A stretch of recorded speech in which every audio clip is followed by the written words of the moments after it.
Greetings and the best of salutations. That would be prayer, power, peace, patience, and prosperity. What sparked this discussion, or what culminated to this point of a discussion, or not a discussion, but an expression, to be quite honest with you? I have noticed a lot of how the interactions of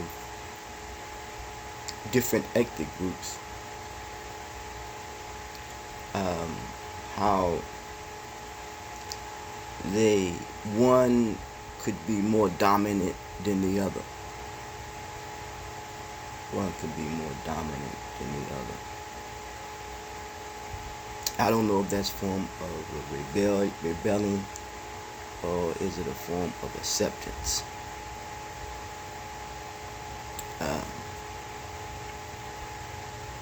For example, when you give a animal, when you establish a relationship with an animal, and you give it a treat, because it will, be happy to see its master, or the one that gives him the food, because of the relationship that it has formed with the one that is feeding him or her.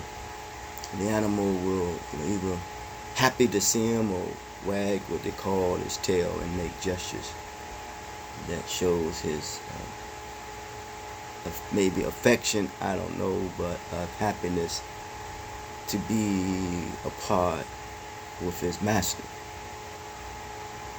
And I noticed that sometimes as you seen on as it is seen through media, if I may use that language, that there could be a discussion amongst black and white, and then the black would just be happy and be apart, happy-go-lucky, just to be apart because they maybe have achieved some success.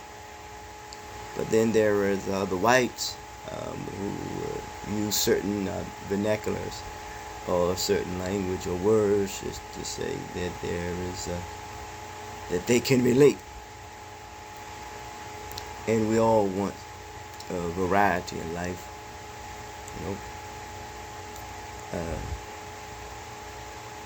for me, from a historical perspective, when I look at it's nothing black or white.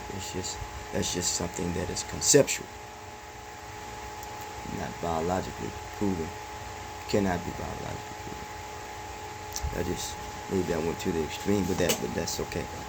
But it's just to see how it bothers me from my perspective, my point of view, that, and I let it bother me when I see a white person interact with a black person, and the white person, wants to, become what they call black, and that's influence of the other in that culture, maybe become admired, and maybe it's dominant in their life, I don't know. Then the other way around, then the black person around with a white person, and they may be happy just that they are around that white person, because somewhere around another, one of them is giving them the other one maybe value, maybe, or just a form of acceptance. But we have to know the intentions behind it, which your thing is used. Historically, maybe when a child, if they're in a black and white living in the same neighborhood, maybe things have changed. Some is that, when a little girl get to be 12, if they have the money, they move away. And now, in certain neighborhoods that, historically certain neighborhoods, and until this now, that whites were living in there, and now blacks are living there. We're further getting away from one another, yet we're further doing our best to coexist and possibly become closer to each other. I don't know. It's difficult for me to say that. Maybe it's something that I'm not seeing, possibly. But I'm going to come from a book that I've written called Overcoming being mentally enslaved, encaged, and enraged, a personal quest for finding resolve and coming into complete civility. And I talked about I'm just going to pull a little bit from it. I think it was chapter 2. And talks about the spread of Greek culture. Now, we have fraternities and sororities and so forth. So, hey, I just came up with my own. I have another book called the Ma Ha So, Ma Mo Ha So Spirit Fraternity in the pursuit of self-excellence. And it's necessary for me to do so. And I'm not going to come from out of that book. But it says here, the order of the Greek code of conduct. I realize that conduct is your character and identity is your behavior. Is a customary law to which one becomes accustomed to. That forces how you gather your troops. How you gather together to be. It is through forcing you to come into power. It is forcing you to come into power. Remember I said earlier about the dominant culture. Remember historically slavery was a thing of status control. Remember at one time, when those who fought in the what they called the Civil War, which wasn't civil, you were part of the military, and your status raised. Status raised. Yes. To become a part of the civilization. The word civilization, with the word civil citizen. We all are universal citizens. So the universal citizenry is the goal, is the game. That's the power. The civilization is thus helping to spread and evangelize the culture. Remember I said that the name of the initial was the spread of Greek culture. By way of culture, way of life, sentiment, and attitude of thinking and behavior throughout the world. This social orientation is an executive order and judicially forced institutionally.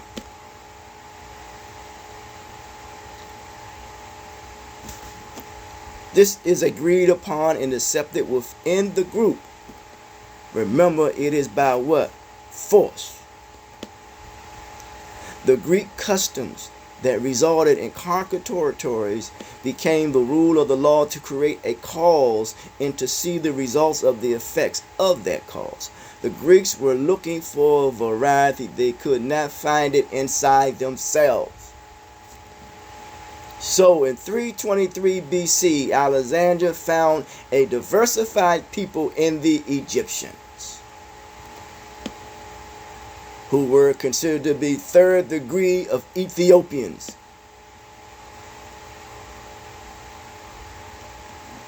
In the book, the English version of the Bible, Isaiah says, why spend money on what is not bread, and your labor on what does not satisfy? Listen to me and eat what is good, and you will delight in the riches of fare. This has to do with the teaching. The impact of Greek culture and attitude reverberated with a ripple effect. It is what is called America.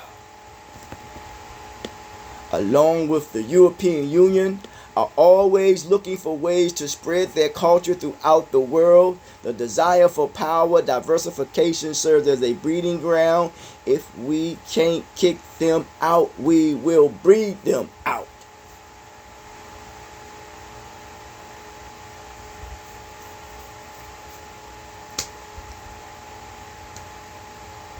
By Europe is usually for deification, justification, and rationalization of his attitude.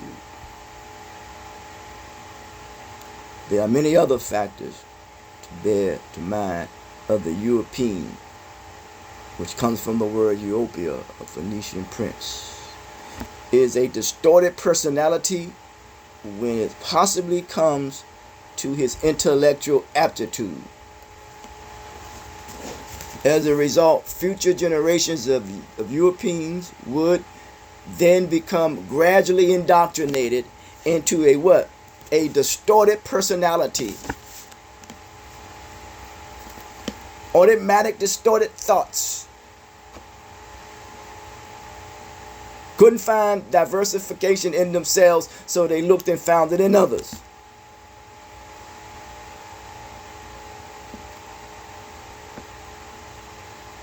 The deification and the justification and the rationalization of his attitude.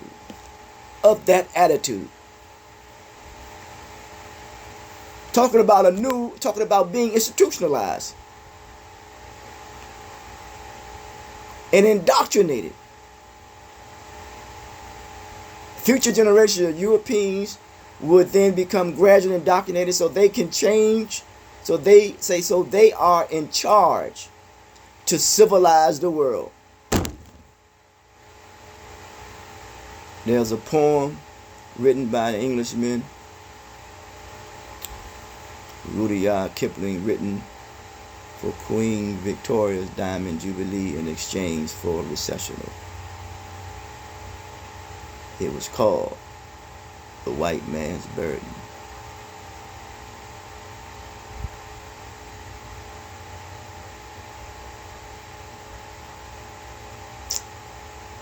Kipling changes the text of The White Man's Burden to reflect the subject of the American colonization of the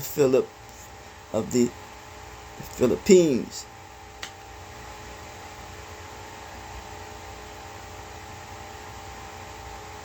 Recently won from Spain in the American-Spanish War around 1898, as if it was a noble rule. Remember, the deification, the justification, and the rationalization of an attitude of an imperialist.